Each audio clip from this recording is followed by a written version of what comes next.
Christmas നിങ്ങളെ പ്രത്യേകം ആശംസിക്കാൻ എനിക്ക് ആഗ്രഹമുണ്ട്. പക്ഷേ നമ്മളെപ്പോഴും ഉടമ്പടിയിലുള്ളവർ എപ്പോഴും ക്രിസ്മസിലാണ്.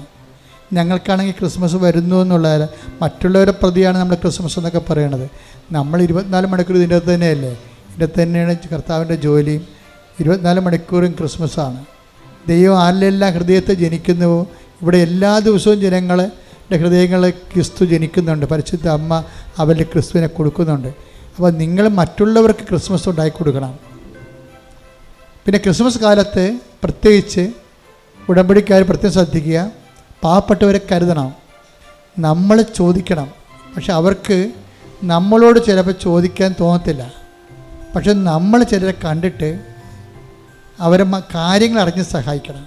അപ്പോൾ അവർക്ക് ക്രിസ്മസ് ഉണ്ടാകും, നമുക്കും ക്രിസ്മസ് ഉണ്ടാകും. അതിൻ്റെ അകത്ത് ജാതിയും മതവും ഒന്നും നോക്കരുത്. കാര്യം നമ്മളിവിടെ സൃഷ്ടിച്ചപ്പോൾ എല്ലാവരുടെയും കൂടെയാണ് സൃഷ്ടിച്ചത്.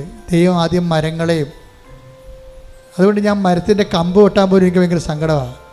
നമ്മളെ സൃഷ്ടിച്ച് വിട്ടപ്പോൾ എല്ലാവരെയും അവരെയൊക്കെ ആദ്യം സൃഷ്ടിച്ചിട്ടാണ് നമ്മളെ അവസാനം സൃഷ്ടിച്ചത്. അപ്പോൾ നമ്മൾ അവരെ എല്ലാവരും നോക്കുക എന്നുള്ള ഉദ്ദേശത്തിലാണ് അവരൊക്കെ സൃഷ്ടിച്ചത്. അല്ലാതെ പിന്നെ നമ്മുടെ ഭക്ഷണത്തിന് വേണ്ടി നമുക്ക് അതിൽ നിന്ന് എടുക്കാം, അല്ലാതെ നമുക്ക് മറ്റൊന്നും ചെയ്യാൻ പറ്റത്തില്ല. മരങ്ങളുടെ കായകൾ എടുക്കാം, മത്സ്യങ്ങളെ കഴിക്കാം, നമ്മുടെ ഭക്ഷണത്തിന് വേണ്ടി മാത്രം.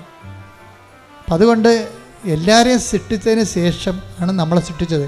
അതിൻ്റെ ഒരു കാര്യം, നമ്മൾ അതുങ്ങളെ നോക്കുമെന്നാണ്. വെള്ളം പോലും സൃഷ്ടിക്കുമ്പോൾ വെള്ളം ശുദ്ധിയായിട്ട് സൂക്ഷിക്കണം. അത് നമ്മുടെ ഒരു ജനിതകമായ ഒരു ഉത്തരവാദിത്വമാണ്. പൊതു ഇടങ്ങളെ സംരക്ഷിക്കുക, വിശുദ്ധിയോടെ പരിസരങ്ങൾ സംരക്ഷിക്കുക, എല്ലാം. അപ്പോൾ അതെല്ലാം എവിടെയെല്ലാം നിങ്ങളത് ക്രിസ്തുവിൻ്റെ വാക്കനുസരിച്ച് ക്രിസ്തുവിനെ സംരംഭമാക്കുന്നുവോ അവർക്കെല്ലാം ക്രിസ്മസാണ്. സോ എല്ലാവർക്കും ഹാപ്പി ക്രിസ്മസ്.